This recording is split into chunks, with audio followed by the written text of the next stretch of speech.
There are two kinds of people in this world, and the only difference between them is whether or not they receive a special power granted by God. The people who are lucky enough to get powers battle monsters and become successful in life, while those without powers become losers in the eyes of society. One such loser, named Fate, is being bullied by the Holy Knights, who consider him as an inferior being since he has no skills to join their order. He thinks that being bullied is just natural since he was born powerless, therefore he doesn't even think about fighting back. This is when Roxy steps in to put a stop to all the bullying and helps him out before the Holy Knights injure him. After all, such shameless acts do not go well with their reputation. Later that night, Fate's real skill is revealed to be gluttony, which only makes him hungry all the time as he goes on a spree to devour all of his enemies. Fate is a poor gatekeeper who is on duty when his stomach growls for the 100th time. It seems his gluttony skill is quite active today as well, but what's the point? He knows that it's just a huge failure of a skill. His thoughts are interrupted by Breric Rafal, who is a holy knight and is hanging out with his friends. He wants to know if Fate performed his gatekeeper duties properly in their place and begins to give him his wages. However, he drops the coins just to humiliate Fate, who has to pick up his rightful wages from the ground. Of course, he wants Fate to be grateful that they are hiring trash like him, who wouldn't have a chance to get an honorable job anywhere. They are quite arrogant, since all of these holy knights believe that they are keeping him alive and begin to stamp on him repeatedly. Poor Fate has no escape in sight. This is when Roxy steps in to give them all an earful, telling them to be more respectful towards the people they are supposed to be protecting. They really need to read the manual of holy knights again, am I right? Roxy doesn't need him to feel grateful since it's only natural for a holy knight to be protective, and she would love to help him out if the bullies ever bother him again. Fate obviously has to reject her offer and turns to leave, as he doesn't want her to get involved in his mess. Fate sits down to eat his lunch at a restaurant, where the waiter suggests that he should have meat to change things up a bit. However, poor old Fate has already forgotten what meat tastes like since he is quite broke. He notices some bandits on his walk back, and realizes that he needs to warn Roxy about them. He reaches the gate and informs Roxy that some bandits have gotten over the eastern wall. Fate can hear the clash of steel from his position at the gate, when he notices a bandit who is trying to escape. He can't let him run away since it would cause problems for Roxy, who left him in charge. He decides to act instantly, and stabs the bandit, which ends up killing him. At this point, he finds out that the gluttony skill is activated, with mental appraisal added to his skill set as well. Fate is thinking about how he is supposed to be a loser, but his stats have increased by 100 points since he killed that bandit the previous night. Additionally, his stats window shows him that he has gained a new mind reading skill, which allows him to read the minds of those he comes in contact with. Well, mind reading is certainly the coolest skill out there. He gets a flashback from the night, when Roxy found him at the gate and was tensed about him. He remembers that he could read her mind when she touched him, which had confused him a lot. Now, most of his confusion is cleared, thankfully. Plus, he had told her to hide his part in the night's achievements even though he killed one of the bandits. He wants to stay under the radar, which is quite understandable for a nobody like him. She wanted him to work for House Hart, which made him consider her offer. Without giving it more thought, he had agreed to start working for Roxy when she told him to head to the Hart family's house in 2 days. Back to the present, Fate walks through the streets of the capital, while he thinks about his gluttony skill, which consumes the souls of his slain enemies, and gets him their stats and skills. It means the more he kills, the stronger he'll get. That sounds like great news, since he could get his revenge on everyone that looks down on him. However, the first order of business is for him to get a weapon. Therefore, he goes to the weapon shop. He can only buy a trashy weapon with this kind of money, which might be better than nothing. The trashy weapons are all covered in dust and oil, until he picks up a sword that communicates with him. The sword's name is Greed, and it promises to never let him taste defeat, which catches Fate's attention. Fate has bought Greed, and it looks like he is getting the hang of the gluttony skill as he takes the first step towards becoming a warrior. He hides behind the bushes, waiting for the monsters to come out. When the monsters finally wrestle through the plants, Fate starts swinging his new sword at them, which activates the gluttony skill and keeps making him stronger. He defeats all the monsters in a matter of seconds, which makes him glad that Greed is quite sharp. However, even though he has defeated so many goblins, his level is still 1. Apparently, gluttony is a skill that steals skills and stats, but he doesn't get any experience in exchange. It's definitely a skill that breaks the logic of this world. A little while later, Fate changes his clothes to look more presentable after he earns his money for killing the goblins. This is when he bumps into someone and falls on the road. He realizes that a strange man is kidnapping an orphan.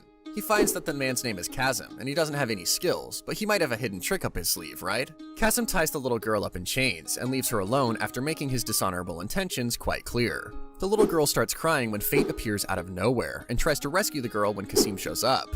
Well, he knows that there are idiots like Fate with a high sense of justice, and he prepares to fight him. Seeing him ready for a fight, Fate runs away with the girl while Kasim follows him. Hearing his disgusting intentions, Fate charges at him to put a stop to his annoying voice. Kasim gets the shock of a lifetime when Fate manages to throw him on the ground, while he asks for the name of the guy who hired him to kidnap kids. Fate has found out that the mastermind behind the kidnapping is Trad Breric after killing Chasm and increasing his stats. His luck has literally taken a turn for the best. Fate takes the little girl back to her orphanage and feels good after helping out other weaklings like her. Of course, greed reminds him that he is in no position to be looking out for others, since his life will be filled with strife if he keeps living this way. That's how he decides to go back to working for Roxy's family, which makes him nervous as her father is the head of a family in the upper echelons of the capital. A few minutes later, he is standing in front of the Heart Manor, and it's obvious that they truly live like a noble family since the place is huge. Roxy meets up with him when he goes inside, and he gets distracted by how pretty she looks in a dress. He needs to get a hang on himself, clearly while she gives him a tour around the manor. At this point, he finds out that Roxy's father was slain by an imperial dragon 5 months back. Fate clearly never paid any attention to the things happening around him all this time, and he really has to be better informed. Fate has been working for a week at the Heart Manor, and he is clearly having a better life than before as he gets enough rest and even meat to eat. It's a fulfilling job, and the food isn't half bad, but he obviously can't help feeling more hungry. This is when Roxy invites him for tea, when the hunger starts making him feel dizzy that freaks her out. He wakes up in his room later, and finds out that Roxy has given him a day off of rest. What did he do to deserve such great employers? With his increasing pain, Greed reveals that he has to keep killing people if he wants the pain to stop. The only option he has is to keep getting stronger, which makes him scared about turning into a monster. Fate wears a dark cape, covering his face with the hood, and heads out at night hunting to satisfy his hunger. He gets stopped by a group of guys who make fun of his tacky equipment and assume that he is a weaker guy that they can pick on. Of course, Fate has left the days of being bullied behind and looks at them with his red eyes that scare them off. A little while later, he sits alone in the field while Greed laughs at the scared faces of those bullies. Fate knows that he did his best to control his hunger, even though the guy smelled delicious as he finds out that his red eye is due to a starvation boost. Well, the red eye also has an added effect of paralyzing those who are inferior in statuses from fear. He stares at the goblins' corpses that are laying next to him and tries to guess how much he needs to eat for his hunger to subside. It's clear that he needs to hunt hobgoblins to satisfy his hunger. Therefore, he reaches the western forest to find their species. He spots the hobgoblins and begins attacking them right away. He defeats all of them and decides to devour them until he is full. He starts off with the feast and finally calms his stomach down after eating 45 hobgoblins. Fate climbs on top of a tree to catch a break, when Greed tells him to regularly hunt the demons to ensure that he doesn't end up assaulting anyone in sight. This is when he spots a massive figure that's moving among the trees, and gets quite curious about it. He has never heard about a giant that roams the forest at night, or is this just his imagination? The giant figure is 2 times his height, and Fate figures that it's the Goblin King when he takes a closer look. There isn't much of a difference between the giant stats and Fate's, therefore he decides to follow it, since he knows that he's quite lucky to have encountered such a rare monster with the auto-recovery skill. The giant Goblin King sits down to eat a human, when Fate attacks him from behind and manages a successful first strike. The Goblin King also gets riled up, and begins to fight him off with a club in his hand. The two battle it out for a few minutes until Fate decides to finish it off in style, and cuts the giant up in pieces. Victory belongs to him for sure. The giant's auto-recovery skill is added to his stat, which makes him glad. At this point, he decides to give some of his points to his loyal sword that can unlock its first form, and the two grow stronger together. When the first form transformation is complete, Greed has turned into a magic bow, which also becomes Fate's new power. These two can be unstoppable if they stick together. It's time for a short break for Fate, and he is out and about in the town alone with Roxy. Is this supposed to be their first date? However, Fate smells something fishy, as he notices a few figures in dark capes going inside the narrow alleyways. Why did they come here while avoiding being seen? It looks like they're plotting something. He decides to follow them, when Greed, ever the voice of reason, stops him from doing something stupid.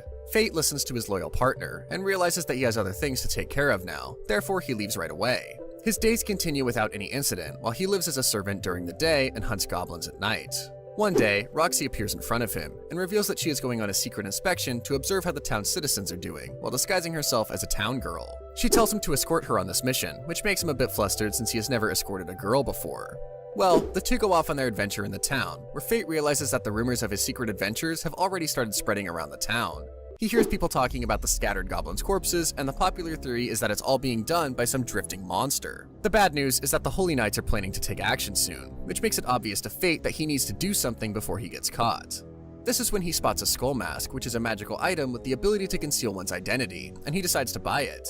He even gives a gem to Roxy since she looks more like a normal girl than a holy knight, and he wants to do something nice for her. A few minutes later, they come across a crying kid who is looking for his mother. The three of them start the search for his mother right away, and have a lot of fun along the way. The kid finally goes away with his mother, while Fate and Roxy resume their journey home, hoping that these happy days continue forever. It's nighttime, and Fate is wearing the cape and skull mask while a few people spot the goblins' corpses on the ground. Their eyes fall on Fate, and they get instantly scared while calling him Makuro the Lich. Couldn't they have come up with a better name? It turns out that Fate has been showing himself intentionally, since he wants Chad Brerick to show himself, as he has found out that Chad is responsible for the monster's subjugation. One morning, Fate is riding in a carriage with Roxy, who is taking him to her territories while he is excited about helping the people harvest some grapes. Roxy tells him that her fertile land has a downside, since the monstrous kobolds invade the land for the harvest every year. This is why she has to return to her land every year to subdue those kobolds. Well, you can't expect anything less from a holy knight like her, right? At this point, Fate also realizes that he has been consuming too many goblins lately, while his gluttony skill has started to crave for other souls. They finally arrive at Roxy's home, where Fate is introduced to her mother Aisha, who looks quite sickly and weak. Thankfully, she is friendly, and quite proud that her daughter has turned out to be a fine holy knight. Later, Fate meets up with a farmer, who is harvesting his crops and decides to help him out too. On his way back, he comes across a strange girl with dark brown skin, white long hair, and white tattoos, and she clearly looks like she doesn't belong to these lands. He figures that she has the gluttony skill as well after spotting her red eyes, and she promises to leave the kobolds for him to devour. This is when Roxy shows up and informs him that the strange girl must be from the continent of Kiʟʟs, before telling him that the dinner is ready. However, it looks that Fate has already decided that he is going to eat the kobolds for dinner. Fate can see that Roxy is much loved in her territory for her kind heart, but he doubts that he can stay on her side for long with the strange power of gluttony inside of him. The day for him to leave this warm place might be near after all. These thoughts bother his mind, even while he fights against the kobolds, until greed informs him that the last kobold is really dangerous. He's decided to stop this kobold to save Roxy and her territory, and fight like a true glutton. He starts attacking the kobolds with his slack bow, and as expected, doesn't miss a single shot. Of course, greed takes this opportunity to gloat, but it might just be well deserved. The time finally comes for him to fight against the most dangerous kobold, and Greed advises him to use the black bow's secret art. As usual, he's too greedy and wants some of Fate's points to activate the power, and his master agrees right away. The secret art annihilates the kobolds in a second, and Fate starts feeling the surge of pleasantness brought over by the gluttony skill. Is he going to go mad with happiness? Roxy is on a hunting trip with her team when she finds out that all the kobolds on her land are dead, which makes her curious about who killed them all. She returns back home and informs Fate about the mysterious death of all the kobolds in the land. She suspects the strange Gallian girl to have killed them, which makes Fate glad that he is not on the list of suspects. The two decide to return back to the capital, when Aisha tells Fate that she wants him to become Roxy's support since she knows that both of them want to be together. Well, she is quite a cool mother for supporting her daughter's crush on a servant. He thinks about her words on their way back, but can't come to a firm conclusion since he knows that his gluttony skill will never allow him to be a normal partner. He's been caught in a tricky situation for sure. At the capital, Fate finds out that Roxy's been chosen to fight on the Gallia continent, which has been orchestrated by the Brerick household. He is aware that she has been sent to her death deliberately, and decides to take revenge from Chad Brerick. That night, Chad finally shows up to fight Fate in his cape, and the two get ready for a face-off. Chad wants to know how a trash like Fate has this much power, but he is clearly not getting any answers tonight. He even tries to show off his holy knight status with a holy sword, but Fate's clearly not ready to lose to an artificial holy sword like that. Chad attacks him, but his technique is poor, as expected, and Fate overpowers him in no time. Of course, he doesn't let Chad run away, and reminds him of the bad way that he treats people. However, this revenge is only Fate's when he activates Greed's second form, and it turns into a scythe blade that is able to cut anything. He uses the blade to kill Chad, and receives his holy sword skill. Does it mean that he's a holy knight now? Roxy leaves for the continent of Kiʟʟs the next day, and Fate decides to follow her in order to protect her with his own strength. He reaches the southern city of Tetra, and proceeds towards a bar where he spots a familiar face that he hasn't seen for 5 years. Is Fate going to reunite with his long-lost friend? How is Roxy going to react when she finds out that Fate has followed her to Gallia? Will Fate be able to control his gluttony skill and the desires that come along with it?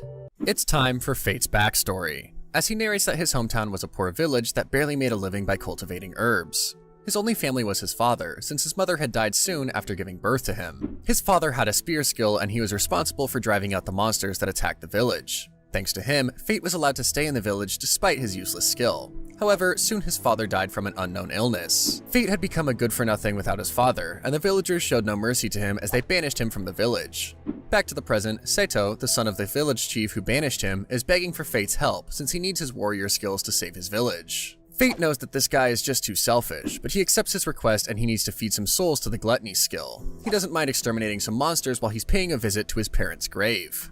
Fate hopes that the villagers have changed a bit during all this time, but when he finally reaches there, he isn't given a warm welcome at all. The villagers don't want Trash's help and figure that Fate is only back for revenge. Seto invites Fate to spend the night at his house, and he accepts since there's no other choice. He has some dinner with Seto while thinking about how he was supposed to kill some monsters, but now he's just degraded to a human sacrifice. Fate can see that Seto might just be the most reasonable person in the entire village and asks him for some details about the monster. It comes in packs, and Fate figures that it must be a pack of gargoyles. He realizes that it's a silent, cloudy night, and there's a chance that these monsters will show their faces. He runs out immediately and comes directly in front of a gargoyle that has the skill of firing bullets. They switch to wide area attacks and target Seto's house. Fate has to think on his feet and kills all the gargoyles in a single attack that looks too cool for greed. However, the last gargoyle, who is the pack leader, is still left, and it might bring disaster to the city. How is Fate going to deal with this big guy? The pack leader charges towards Fate, which mostly looks like a desperate attack. Maybe it's just trying to see if its fire bullet skill will work at close range. Of course, Fate is ready to prove this theory wrong, and kills the gargoyle with a single strike. All of the gargoyle's skills are added to his stats, but it's time for Fate to see the destruction that their little fight has caused in the village, which makes him start feeling lonely. He waits for the morning to go visit his parents' grave, and feels emotional when he looks at the gravestones. He remembers that his dad used to keep smiling, and decides to tell his dad that he is fine now, despite all the hardships he has faced in his life. With a small smile, he turns away to find Seto waiting for him, who informs him that he is going to the town to find some jobs, since the village is too ruined to rebuild. Fate goes off on his way on a carriage, when its driver reveals that the next city they are going to is the territory of a holy knight, and both of them might end up getting executed for blasphemy if Fate keeps on making fun of the holy knights. Suddenly, a group of bandits stop their carriage, and threaten to kill them if they don't leave their belongings. The carriage driver wants Fate to drive them away since he looks strong, but before he can do much about it, the red-eyed galleon girl from before shows up. She deals with the bandits and rides in the carriage with Fate when she reveals that her name is Mine the Wrath. The more shocking thing, though, is that she wants Fate to return him the favor of the kobolds. What is she going to make him do? Fate is carrying Mine through the streets of the Holy Knight's town, while Green can't help but comment at the scenery around them. The walls are big and white that give off a feeling of oppression, while the streets are suffocating with a sense of rejection. Nothing better could have been expected from a town governed by a holy knight, right? Greed is also making fun of Fate for taking care of Mine like a little sister, when it informs him that she is carrying one of the deadly Sin's weapons. Well, it does sound quite interesting. Outside the hotel, they come across a group of hunters who are going out to hunt during the night, and it looks like Fate is a little jealous of them for having friends to hang out with. He is suggested by the hotel clerk to go hunt in the eastern desert, and he takes up her advice instantly. He reaches the desert and starts looking for the sandmen that are causing problems for the city's residents. Of course, Mine hasn't woken up yet, and she has to be left at the hotel, which is kind of her fault. Fate puts on his mask and spots the little sandmen, when Greed instructs him to kill them one by one to deactivate the half-starvation mode of his skill. The sandmen's weakness lies at the core inside their body. Therefore, Fate shoots the fire bullets at them, while Greed helps him through it with the magic bows. He kills a few of them, which makes Fate realize that it's definitely going to be a long night for him. He continues his mission to make Gluttony full, when he senses that the hunters group that he saw earlier is struggling against their opponent, which is a crown monster. Well, that's the main dish he has been looking for. Therefore, he runs in the opposite direction to get his main course. The crown monster has completely overwhelmed the warriors, and most of them are severely injured. There is no way that they can run away, and all hope seems lost until Fate makes a heroic appearance. Fate has decided to go into close combat and run towards the monster since he wants to practice his battle tactics. Fate attacks the crown monster head on, but finds out that it can use its body as a projectile weapon too. Greed is right. This monster should not be underestimated. Fate continues to dodge while aiming for the core, and it looks like his plan is working as the monster is getting frustrated. The other warriors watch in awe and compliment Fate after he defeats the monster. They help him carry the core of the monster back to the city, and he wakes up the next morning after passing out on his bed. Later, Fate gets the rewards for defeating the sand monsters, while Mine is a bit disappointed that she didn't get to be the one to have defeated the sand golem. She reveals that she is collecting crown monster rewards for her poor village, which makes Fate offer her half of his reward. Well, it's a lot of money, and he honestly doesn't know where to spend it. Meanwhile, Mine sends the Holy Knight flying off into a wall for calling her a kid, and it obviously makes Fate even more nervous. He grabs her hand so they can leave the city and resume their journey in a hurry. They go on their way to Galea, but their carriage breaks down in the middle of the road. They have to stay at a village nearby since it will take some time for the carriage to get repaired. Mine goes off on her own to explore the village, while Fate looks around a bit, shocked to see the village is quite peaceful for a change. There might be someone strong that protects the land for sure. Just when Fate decides to take an off day to enjoy himself, a holy knight named Aaron Barbados suddenly appears and challenges him to a duel. Why can't he just have a normal day like everyone else for once? Fate and Aaron start their duel with a clash of steels. However, Fate doesn't like that he is treating him like a child. All of Aaron's stats are over 3 million, and he even has a concealment skill, which is similar to a high-ranked holy knight. Fate figures that the fight won't work with just brute force and self-taught swordsmanship, while Aaron finds out that Fate's body can't keep up with his stats. Putting a pause on the duel, Aaron decides to let Fate and his friends stay in the village if he agrees to be trained by him during his stay. It sounds like a fairly good condition, but why does he want to train a suspicious guy like Fate anyway? It might just be the whim of an old man. Therefore, Fate agrees to learn how to fight from Aaron.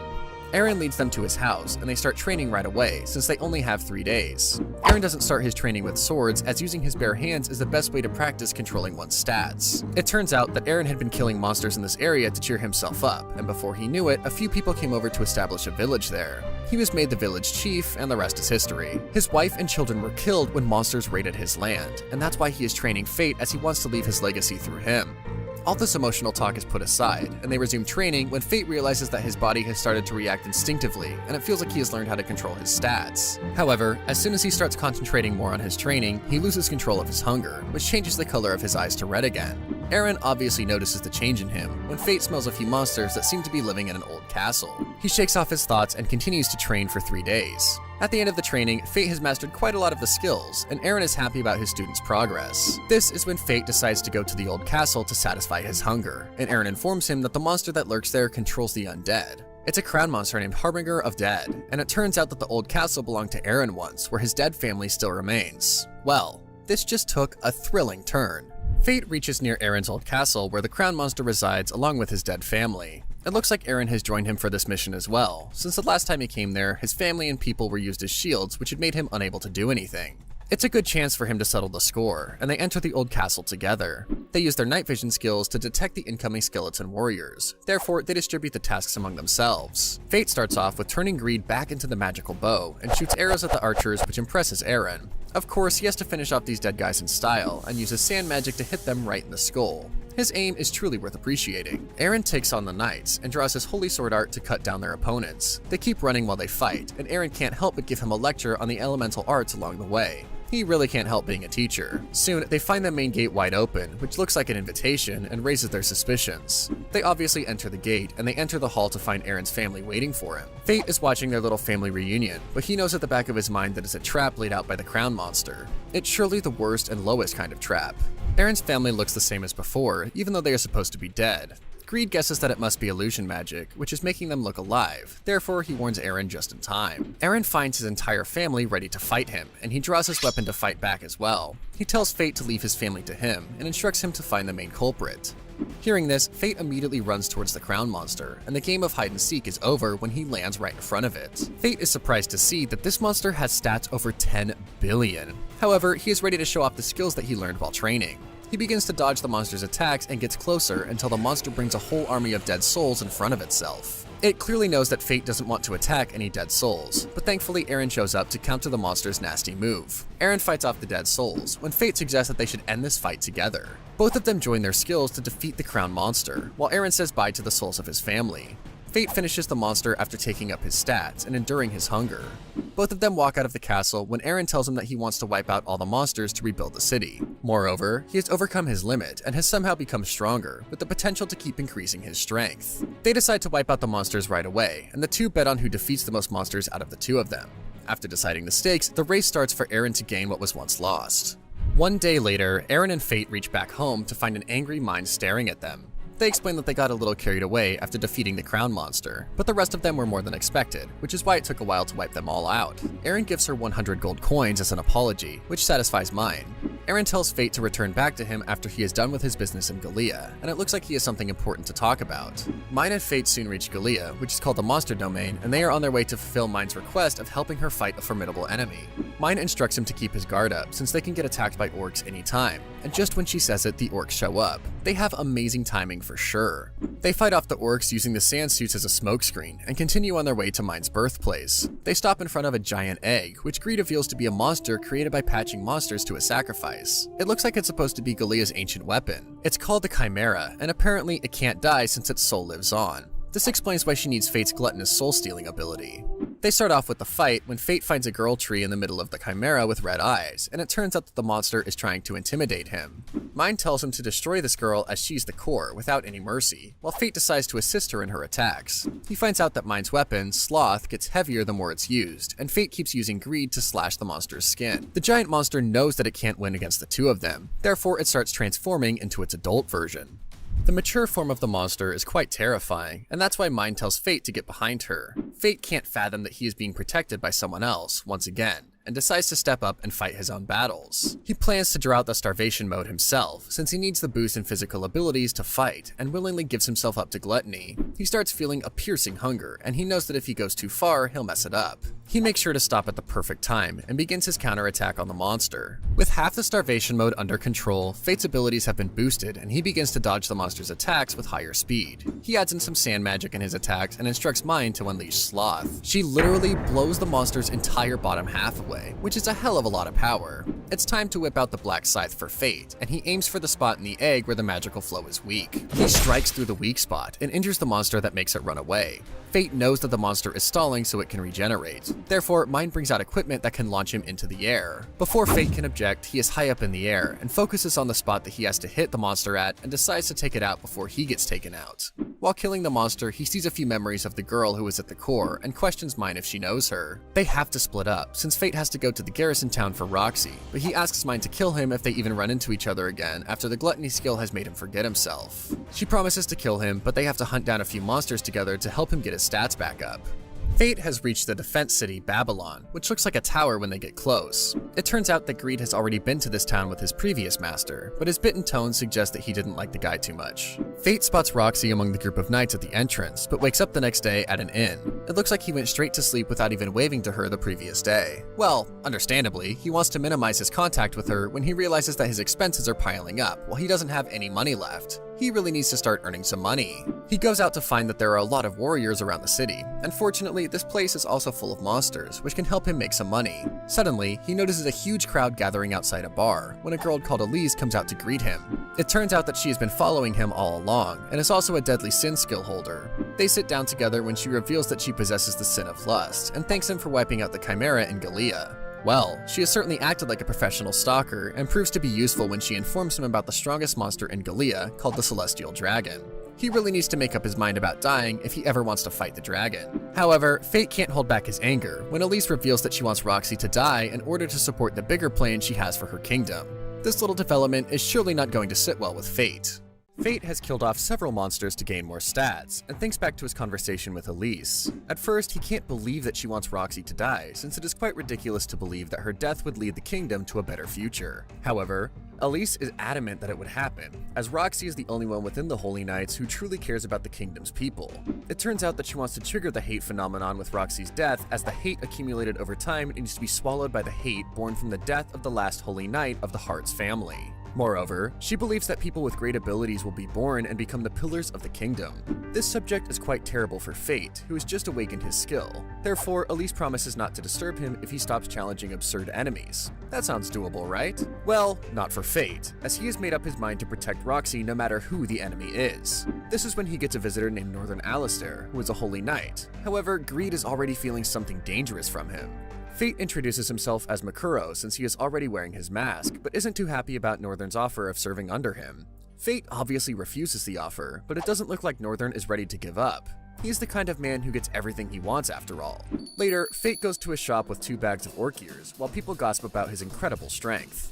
Putting his thoughts aside, he gets 100 gold coins in exchange for the orc ears, and is happy that he can buy a new set of equipment now. Just when they are about to leave the shop, Roxy shows up, accusing Fate of hurting innocent people. By the way, Roxy doesn't recognize him since he is still wearing the skull mask.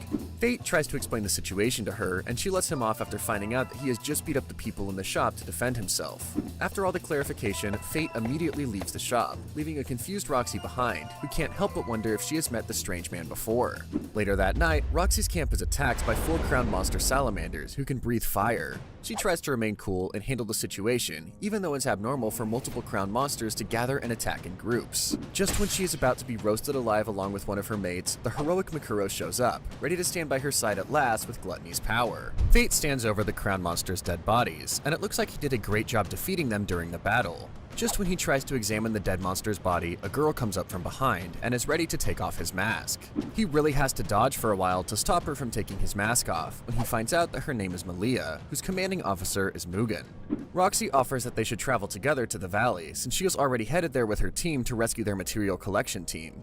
He accepts her offer and worries about getting this little trip over with as soon as possible. The next day, they reach in front of the Great Valley, and Fate gets ready to go on his way alone when he spots Northern among Roxy's team. Roxy informs him that Northern is from a household of knights that have protected Babylon for generations, and he is the one who suggested that their team should head out to investigate and rescue the group they lost contact with. He just keeps getting more suspicious, but Fate moves to leave them after refusing Northern's offer of joining his team for the 100th time.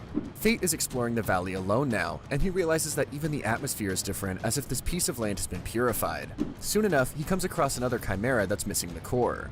This is when he realizes that a battle has started in the valley, and he begins to run towards its direction since he knows that it's Roxy's team that has been attacked. When he finally reaches the place, he finds out that Roxy's team has been surrounded and tells her to attack the monster's core, which is their weakness, which might give them a chance to win. They attack the monsters together when Fate comes across the girl who was in the last Kiʟʟra's core, and she makes him fall to an unknown place along with Roxy. They are deep underground now, and Fate has to wait for Roxy to wake up as he wants to start the fun exploration of the underground cave that they have found themselves in. Roxy has woken up with only minor injuries, and is quite impressed with Fate's rare skill like self-recovery, along with his ability to use a bit of magic. What can't this guy do? This emotional talk has to be paused when Fate realizes that the walls of the cave are made up of monsters, and it looks like they have piled up over a long period of time, creating a large cavity in the process. He tells Roxy about the Kiʟʟra, when Roxy mentions Mine and the rumors regarding their traveling with a guy in a skull mask. Of course, Fate has to agree that he was indeed traveling with her for a while, which makes Roxy want to meet her. Will that be a good idea since Mine is only interested in killing monsters, counting money, and eating other people's food? Thankfully, her legs get better and she is ready to go and suggests that they should hunt down the monster that fell down with them. This is when he realizes that the Kiʟʟra is approaching them, and Fate goes over to do it and breaks its limb in pieces. After he is done with the monster, magic crystals start falling around them, which feels quite magical. Roxy informs him that the members of the royal army that she was searching for had all been burned to death, and she had to leave Northern's squad behind to bury the dead before being ambushed by the monsters. As they have achieved all of their goals, they decide to search for an exit from this underground cave, while Fate starts thinking that someone is deliberately trying to attack Roxy. When they finally find the exit and reunite with Roxy's allies, Fate makes up his mind yet again to protect Roxy and spend a little more happy time with her. Mugan reveals that he knows much more about the Kiʟʟra than anyone else since his family has been researching the Lost Galleon technology for generations. He wasn't obviously suited for a desk job, therefore he joined the royal army. This is when Fate spots Northern, who is burying the dead, while Mugan tells him that he is quite fishy but skilled. 1 month later, Fate is shocked to find Roxy's pointing her sword at him, and it looks like he's been accused of various violent acts against soldiers. Roxy refuses to let him off this time, and the two start fighting when Fate realizes that he is finding it hard to push her back. The perks of training daily can clearly be seen in Roxy's strength when she realizes that he is not taking their fight as seriously as he needs to. She threatens to take off his mask if he doesn't stop joking around, and this really gets to him. Seeing that it can't be helped, Fate draws his sword and surprises Roxy by using the Holy Sword skill. He defeats her soon enough, but keeps a lighter grip on her since he can't really humiliate her in front of everyone. After their fight, Roxy comes to him to ask him if he has been training with Eren, and instructs him to worry about his own safety first rather than protecting her. This is when they hear a weird siren, and Northern appears to inform Roxy about a large-scale stampede by monsters. Elise tells Fate to not go to the monster's death march, but he knows that he must go if she is insisting on him staying behind. He climbs the wall to take a better look at the monsters, and concludes that the march is being staged like before, since Northern has a weird smile on his face. Suddenly, he spots the royal army that seems like they're going to engage at the southern border. Roxy is obviously riding at the front, and it's the perfect time for Fate to trigger his half-starvation mode. This is when Greed tells him that a whale swimming underwater is closing in on the royal army, which makes Fate use his charge shot spiral art to make things more interesting. Fishing for a whale sounds tough, but Fate charges at it head first when a sudden acid rain starts falling down on him. He doesn't hold back, and begins to use all his secret arts to add fire elements in his attacks. The whale survives his attacks and begins to move towards the royal army after trying to ignore him when he makes a plan to destroy its core, once and for all. He successfully manages to pierce through its core before consuming the soul of the whale when the deadly sin of envy shows up to make his life worse. He notices the same red eyes as his and mine's, and he realizes that reaching the territory of envy makes a person too powerful. The envy skill guy's single counterattack manages to bring him down to his knees, and Fate tells him that he is ready to give up anything if he can reach the same territory as him. It turns out that Fate has just been playing a game and only wants to kill the envy guy to get his stats. The two start fighting, and then they look like a perfect match for each other when Fate takes off the guy's mask and reveals Northern's face. Northern whistles at this point, and a huge heavenly dragon comes down from the skies, charging towards the royal army. He's got about 30 seconds to protect everyone from this monster. Northern is ready to go all out to kill Roxy, while Fate finds too many obstacles on his way to her. He's really not happy with Northern right now, but he has to fight first to get Roxy as fast as possible. He finally reaches near the dragon, and purposefully avoids the fatal hits while telling everyone else to run away from the monster. He somehow defends himself when he realizes that Roxy has still not run away. Why can't she ever take instructions from someone else? He forcibly unlocks the shield's secret arts to protect her, when Roxy finds out that it's her friend Fate who has been protecting her all this time. The masks come off and the truth is revealed, but how will she react to this new revelation? Roxy is unable to move after looking at Fate's overpowering eyes, which makes him feel like a monster. He tells her to retreat with the army while he stalls the enemy, and runs away after leaving a teary-eyed Roxy behind. Greed figures that the dragon has been regenerating, therefore it helps Fate deal with the monster and sends it to the infinite prison. It's finally one-on-one against Northern, and he realizes that Fate is easily able to push him around this time. He figures that Fate is only able to do this since he is still not serious about the fight, and even mocks Fate's hasty attacks. Northern believes that he has seen through his opponent's impatience, and he finds an opening in his attacks to win the fight. Northern begins to gloat about his win a little too early, when it's revealed that Fate has used the illusion magic to kill his opponent. Northern dies, and Fate finds himself in the spiritual world of beings that have been eaten by gluttony, and it turns out that Luna, the girl in the first Chimera's core, has made this world to help him keep his power under control. She thanks him for killing her and finds himself pulled out of the spiritual world by Greed, who has turned into a man. Fate is shocked to find that Greed is originally a person and makes him turn back into a sword. He gets ready to face off against the angry dragon, who's been released from his spell, but Fate knows what he needs to do. He jumps towards the dragon with his bare fist arts and throws Greed right at the monster's core. Fate defeats the dragon, but he knows that he can't let his gluttony skill consume him at this point, while Greed tries to stop him from doing something foolish. Fate's status has been reset after releasing the rank, and his damage is minimized even after acting so rashly. He believes that he had no choice but to sacrifice himself to the skill as it protected Roxy. At this point, he asks Mine to kill him when Roxy shows up, telling him off for ordering her around. She obviously doesn't care about his skills since she cares about him, when he realizes that the gluttony skill's rage has subsided after hearing her sweet words. Fate wakes up at the inn the next morning and realizes that he is missing an arm after Envy got it from him. This is when Elsie and Mine arrive to tell him that he has been sleeping for a week. A few more days and he would have definitely needed a prince to rescue him from his beauty sleep. He is reunited with Greed as well, who's upset with Fate for forgetting about him. Mine also tells him that Northern has been manipulated as he was just a puppet, and the real body is the Black Bayonet. Thankfully, Mine throws the deadly sin weapon behind Galea, which shows her muscle-brained methods. Elise interrupts their conversation to reveal the plan to use Roxy's death to create crown humans is no longer needed, and it looks like she wants to borrow his power for her mission without giving him a right to refuse. Elsie suggests that they should restore his arm after telling him that they should leave before Roxy's arrival, since it's dangerous for Fate to meet her as his skill wants her soul now. He leaves a letter for Roxy and departs with Elise and Mine to an unknown destination.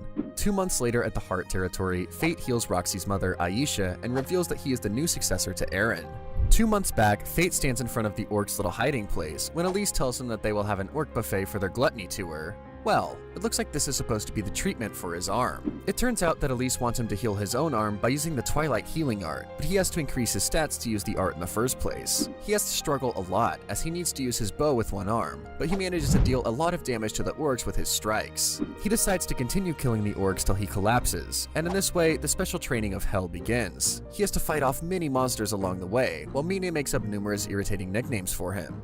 This continues daily, without much rest, and then 1 month passes with them finally being done with the training. He can access the Twilight healing now and is able to grow back his arm in a few seconds. This is where he parts ways with Elise, as she has a few errands to run, but she promises to meet them back at the royal capital in a month. Of course, Fate has to stop on his way to meet Eren, and he takes Mine along with him to his master's town. Eren is glad to see them both when he asks Fate if he would like to be adopted by him and become the family head. Fate warns him that the Holy Knights of the capital will become Eren's enemies if they find out, but ends up accepting his offer. After this, they help out with the town's reconstruction for about a month and depart for the royal capital with Eren. However, Fate senses that Aisha is in danger on their way. Therefore, he leaves his companion and heads straight for her. Now, he is curious about Eren's business in the capital that's related to him as they enter the palace, ready to disclose that Fate has been adopted by a noble family. Fate finds a whole army of holy knights waiting for them in the audience room when Aaron introduces him to everyone as his heir. The holy knights obviously make fun of him, while the king is unable to accept that he actually possesses amazing skills. This is when a holy knight named Rudolph challenges him to a fight, and they start the face-off while Fate knows that no one can hurt him now, except for the people from Area E. Fate defeats Rudolph, but it's the king who kills him and welcomes Fate to their order. Later, he goes to find that Aaron's family estate is right next to Roxy's, which is quite exciting and awkward. It turns out that Fate has requested the king to let him accept the powerless people into his territory, to which the king had agreed. He goes out through the streets with Mine, and it looks like he is on his way to the slums church. He's going there to recruit immigrants, obviously, but he might find it difficult since he is a holy knight now. His theory is proven to be correct when the church's nun tells him that the holy knights have been coming to the slums and are being violent towards the people. However, he has a bad feeling about Raphael's family helping them out. He leaves to go back to his estate, and is in deep thoughts when the nuns arrive in a state of panic to tell him something happening to the slums people. Fate is on his way to the military district as the nun told him that around hundreds of the powerless people have been sent to work there, according to Raphael's family's condition for investing into the church. It turns out that these people are being killed since none of them return back home. He scales the wall of the military district and finds a number of buildings that use Galia's technology. He moves towards the research facility and enters from above after spotting tight security at the front. He moves towards the basement and finds the underground facility quite stinky, but he has to brave through all the smell. He finally reaches the inside to see some scientists transporting blood to a secluded area. It turns out that they are feeding the blood of the powerless people to raise strange monsters, and Fate threatens one of the scientists into telling him that Raphael is the one leading this little disgusting mission. Fate also finds out that Raphael's sister Mamil is confined in a room at the facility, and only he goes to seek her out. He comes across a sleeping Mamil who has stats over 5 million, therefore he decides to carry her out. This is when a large army of goblin mutants ambush the room, giving him a grand welcome. The mutated goblins are out of their hole and are attacking Fate with full force, which is making him feel a weird kind of pressure. Moreover, his gluttony skill is also acting up again when Fate decides to kill them. However, greed stops him just in time, since these goblins are actually Nightwalkers and their decayed souls are like poison to Fate's gluttony skill. This is surely an enemy that he can't kill, and if he messes up, he'll end up dead. Greed advises him to run away from them, and thankfully Fate listens to him. A few moments later, he even manages to buy some time by breaking down the ceiling. Of course, it's too early to relax since his opponents are out of there. He has to find an escape route, which he stumbles into a hidden room with Mamil safely clutched in his arms. This is when he finds the naked body of Haddo Vlarik, who is supposed to be dead after Fate killed him, but it turns out that he isn't really dead after all. Haddo attacks Fate, who discovers that Haddo has turned into a Nightwalker from Area E. He moves his eyes to find some other bitten guys who have joined the groups of the Nightwalkers, and now Fate realizes that his situation isn't ideal. He can't kill all these Nightwalkers and surely can't fight them alone.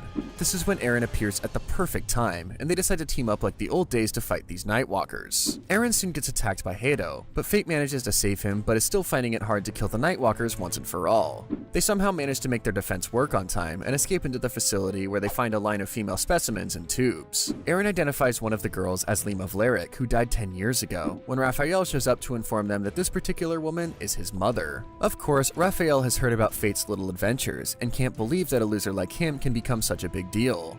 It turns out that Raphael's mother was cast aside by the Vlarik family, while his half-brother Haddo enjoyed the privilege of being the legitimate son. They are certainly on bad terms, as Raphael thanks Fate for killing Haddo. However, it's time for him to discipline a loser now. Therefore, he brings out a magical spear to attack Fate. Fate and Aaron are aware that they are at a disadvantage, which is why they run away when they find out that Raphael is planning to unleash all of the Nightwalkers on the capital. Fate realizes that he just needs to kill Raphael, which will destroy all of his Nightwalkers, and he prepares to fight the battle against him with Aaron by his side.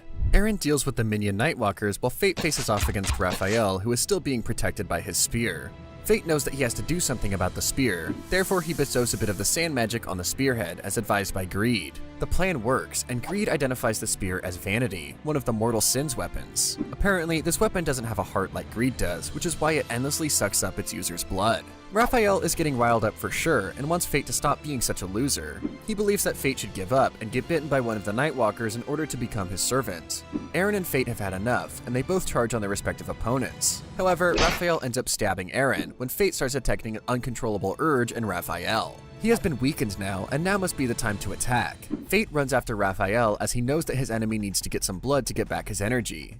However, he ends up finding Raphael restocking up on his blood supply with Mamil, which is quite disgusting since she is his half-sister. The two start off with attacking each other, and Fate finds it hard to block him since he is as strong as he is on starvation mode.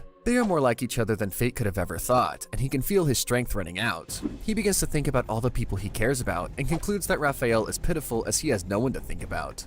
This is when someone, or something, enters his body and challenges Fate to stop him from causing destruction. Fate runs to grab Mamil when Eren informs him that the Nightwalkers are dead. However, Fate can only think about stopping the thing that is inside Raphael, who might be ready to destroy the capital. Fate checks Raphael's stats and realizes that he possesses dark magic. Even though he still resembles himself, he is completely turned into a heartless monster. While Fate is busy worrying about how to stop Raphael, Eren comes up behind him to inform him that he won't be joining him for the next fight because of his injury. His condition is obviously understandable. Therefore, Fate tells him to take Mamil along with him as well as evacuate the citizens from the capital. This is when Elise shows up with a pair of white knights and reveals herself to be the ruler of the country. It turns out that she even has the weapon of envy, which technically belongs to her anyway. They shift their focus back to Raphael, who is beginning to move now, and Elise offers to support Fate in the fight. Of course, he wishes that Mine was here at this point. Fate charges to stop him before he calls out the dark matter by cutting all the distortions made by the magic. He manages to make a loud explosion, but stands back up to find that Raphael has run away into the clouds. Things take a bad turn when Greed tells him to master the first form and show off the training he received back in Gallia. Fate knows that it's a big risk, but decides to go ahead with it anyway. This little trick will allow him to unleash his raging power to merge his consciousness with the black bow and mutate it by using the gluttony skill. He blows away all of Raphael's magic along with him into the sky. He's definitely regenerating right now, and as expected from an immortal class, he's tough. Soon, he's going all out with his mental concentration skills, and it looks like soon Fate won't have a chance against him. Thankfully, Mine arrives just in time to knock him down with her overwhelming rage. Fate looks quite glad to have Mine back on his team, and she really does look ready for a fight. However, her opponent is far up in the air, and it might be quite difficult to get to him.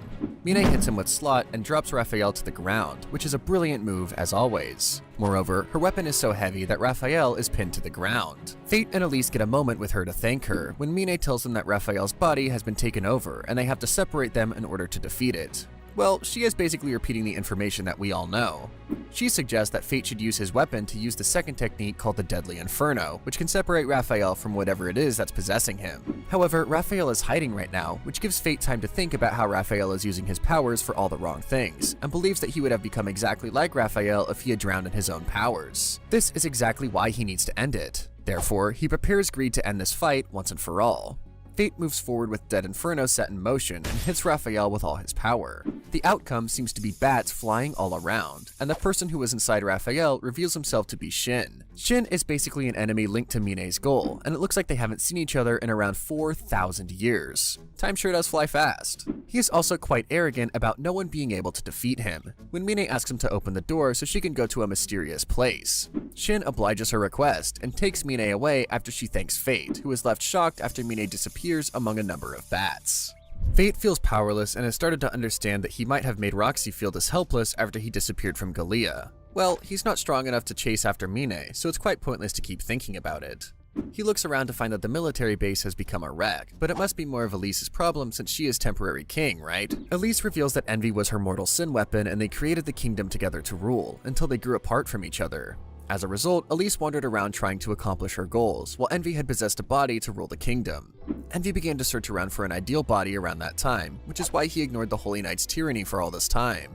Moreover, he was the one who killed Roxy's father and wanted to kill her as well. Thankfully, Elise is on better terms with Envy now, and she might be able to properly rule the kingdom as queen from now on. This is when they return home, since Fate is a bit worried about Eren. They find a whole group of escaped people in front of his house with Eren, along with the people from the Hart family who were evacuated. Roxy says hi to him, which makes Fate nervous as always, but Roxy makes him feel better by telling him that she doesn't care about his mysterious powers or his mistakes, since all humans are bound to make mistakes. Her hug definitely feels better than her words, and Fate can feel himself relaxing right away. A few days pass after the incident, and Elise's investigation team is already looking into the Vlarik family's underground research facility. Their sentence has also been decided, which means that they will be stripped of all their titles with their assets seized. Of course, Eren has decided to take Mamil into his own family since he has been expanding his family so much. However, she might just be hired as a maid, not adopted like Fate. It's almost time for Fate and his family to go to the Hart family, and it's really nice that he and Eren can just walk over to their place since they are neighbors. However, they find someone right outside the gates, and it's revealed that Aisha is here to meet her daughter, which makes Fate wonder about the meaning behind the sudden visit. They are greeted by Roxy inside, when Fate remembers that her mother just asked him to help her surprise her daughter. However, his thoughts are interrupted by Malia, who is attacking him after finding out that he was the one behind that skull mask back in Gallia. He also has a nice chat with Mugen, who thankfully drags Malia away from him. This is when he meets Mugen's daughter, Lane, who also has a mortal sin weapon. She shows him the way to her laboratory and reveals that she's an expert on Gallia's research, and it might be a way for Fate to get his answers about Gallia. However, they go back to enjoying Roxy's dinner party when Aisha finally reveals herself in a maid's uniform. At this point, Roxy thanks Fate for saving her mother's life and requests to touch Greed just a little bit. All of them enjoy a great time together when Aisha invites Fate to spend the night at their place since Eren is heading over to the royal palace. He tries to refuse, but Aisha and Roxy are really convincing. Therefore, he has to agree after being dragged inside their house. Aisha heads over to her husband's grave since she hasn't seen it for a long time after being away from the capital. Roxy has also decided to cook dinner for him as it's a special occasion, which surprises Fate since he has never seen her cook even when he was a servant at her manor. Aisha also wants to join her for some cooking fun, and it looks like the mother-daughter duo has challenged each other, and poor Fate has found himself to be the judge of their little competition. This is definitely not what he had signed up for. Sometime later, the two women present their stews in front of Fate to judge, and he is really stuck in an awkward situation as he really can't decide which one is better. Thankfully, Roxy and Aisha reach an agreement, and Fate declares that this competition is ending in a tie. Later at night, he is finally in bed, thinking about the long day he has had. This is when he enters the spiritual world when Luna appears, telling him that it looks like he is starting to mature. Of course, Greed also shows up in his human form as he feels that it's about time that he starts training Fate himself. What is it that Greed wants to teach him so badly? Greed tells Fate to draw his sword, but doesn't he realize that he's supposed to be Fate's sword in the first place? Well, it turns out that anything can be created in Luna's world when Fate finds a sword in his hand just after thinking about it. Luna obviously feels really lucky as she's getting a chance to see the battle between Gluttony and Greed in front row seats. She's ready to just sit back and watch from the sidelines. Fate finds it kind of funny that Luna is messing with Greed when he disappears suddenly. Since when does Greed have such powers? This is when Greed attacks Fate, saying that he is full of openings. Greed wants him to control his mind to handle cuts and wounds in Luna's world, or he will end up consumed by his own gluttony. Fate is up for the challenge, and the two start charging at each other, when Fate realizes that he can't even follow his opponent with his eyes since he's quite quick. Greed tells him that he needs to become stronger if he wants to stay himself. This is when Fate thinks back to the night Mine disappeared with Shin, as he felt utterly powerless that time. He knows that Greed is just trying to encourage him right now, therefore he jumps back into action. Greed is also ready to show him that he's not a human, but a weapon, and shows off his skills which take Fate off guard for a second. Well, Fate has also figured out that Luna's made-up world won't be eating his stats, therefore he attacks at a wide range but ends up missing Greed. Greed comes up from behind him to tell him that this is what happens when a person shoots randomly when Luna arrives on the battleground, ready to show what it's like to fight her. She turns back into the Chimera monster, and all Greed and Fate have to do is survive until the morning. Greed believes that it'll be an excellent training opportunity for Fate, and they decide to fight together. Back at Eren's house, Fate is back with Greed and is ready to do some renovations. He looks in an awfully good mood for someone who spent his entire morning training in a dream. At this point, Eren arrives back with Mamil in a maid's uniform, and she looks ready to take care of her big brother Fate. A maid wakes Fate up one morning, and she's revealed to be Sahara, the orphan kid who was rescued by him. Well, she has definitely become his maid to thank him. He finds out that Mamil has gone to the castle with Eren, and it turns out that she has been there for about a month, as his sister and maid. He's still not sure about how close or distant they need to be with each other though. However, Fate has more important things to think about since today's job is to investigate the goblin aberration. Therefore, he has to go to the Western Gate Merchant District. But he doesn't look happy about the fact that he has to go with Roxy and Maria. Soon, he reaches the West Gate of the Merchant District, which is quite empty, and meets up with Roxy and Maria. They discuss how the goblins around the capital have been acting strange, while a few merchants have already fallen victim to them. Roxy makes it clear to Maria that she has to get along with Fate, and the two shake their hands to put their past behind. Well, let's see how long this friendship lasts for. The three of them move out to the forest, but don't find any goblins in sight. It kind of feels like they're being watched, when Fate thinks that the goblins might be ordered by a higher level monster. Soon, he's glad that the goblins finally attack them, and they find a horde of goblin kings gathered at one place, which is a first. He instructs Roxy to play a support role in case something happens, and leaves it to her and Maria. Fate focuses his energy on finding out where these goblin guys are coming from, and senses a magical energy coming from around 500 meters from there. However, he finds a red light on his and his teammates' bodies at this point, which confuses them at first. They manage to get rid of the light surrounding their body, and they head back after being unable to find the magical source. Going back home, Fate finds himself in Roxy's body at night and gets a shock of a lifetime. Fate is in Roxy's body and finds out that Roxy is in his body when she comes barging into his room. He suspects that this little exchange is due to the unknown magic circle from the previous day, and they can only thank their luck that they didn't end up swapping bodies with goblins. Roxy blindfolds Fate so he cannot see her body while changing, while Aisha enters their room and is quite surprised to see that her daughter has so many secret hobbies. Soon, they are on their way through the town and reach the research center where Maria catches up with them and is quite jealous that Fate got to swap bodies with Roxy. On a more serious note, they go to Lane, who tells them that they might die if their bodies remain swapped for too long and they can't even use their skills. She also reveals that the arm they brought back belongs to a monster called the Goblin Shaman, and they have to find and kill this monster to swap their bodies back. Even though the monster is supposed to be extinct, it seems like it's hiding in the Hobgoblin forest for now. Fate knows that it'll be difficult for him to fight without skills, however, there is no choice. He turns to Roxy to see how she's doing in his body when she collapses in front of him, making it clear that their souls are indeed getting weaker in each other's bodies.